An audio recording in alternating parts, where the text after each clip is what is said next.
पहला सवाल, अल्लाह ताला के किस नबी को घोड़े पसंद थे? ऑप्शन 1 हज़रत सुलेमान अलैहिस्सलाम, ऑप्शन 2 हज़रत इब्राहीम अलैहिस्सलाम, ऑप्शन 3 हज़रत अय्यूब अलैहिस्सलाम।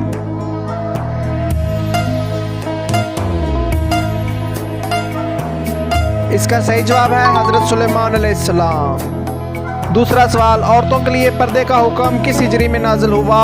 ऑप्शन 1 3 हिजरी में, ऑप्शन 2 2 हिजरी में, ऑप्शन 3 4 हिजरी में।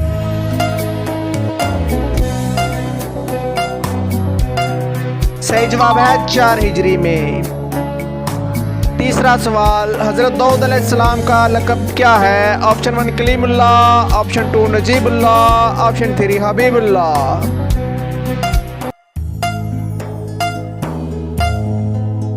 सही जवाब है नजीबुल्लाह।